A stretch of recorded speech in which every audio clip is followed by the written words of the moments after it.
निम्सacademy YouTube च्यानलमा तपाईहरुलाई स्वागत गर्न चाहन्छु। आज यस ट्युटोरियल हामी फिल्महरुमा जुन तपाईहरुले भिडियो एडिटिङ सफ्टवेयर हो जुन चाहिँ तपाईहरुको लागि निकै नै इम्पोर्टेन्ट छ भिडियो एडिट गर्नको लागि र यदि प्रयोग गर्नुहुन्छ भने तपाईले यसमा कसरी ग्रीन स्क्रिनहरु रिमुभ गर्न सकिन्छ मैले यो भिडियोमा बताएको छु।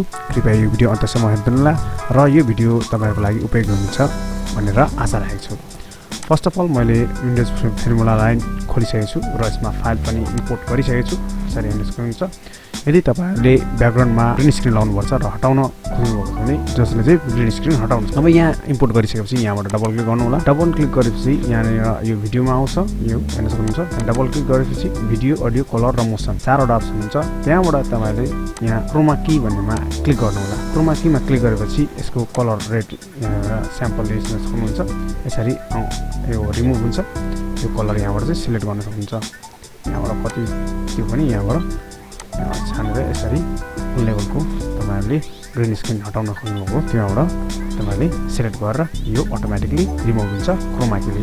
र यहाँ तपाईहरुले अफसेटहरु पनि टोलरेन्सहरु पनि मिलाउन सक्नुहुन्छ यहाँबाट ताकि यो कति सम्म जाओस् भनेर तपाईले यहाँबाट हटाउन सक्नुहुन्छ। फिडरहरु छ अल्फा च्यानल यो चाहिँ सेकेन्ड हुने गर्छ।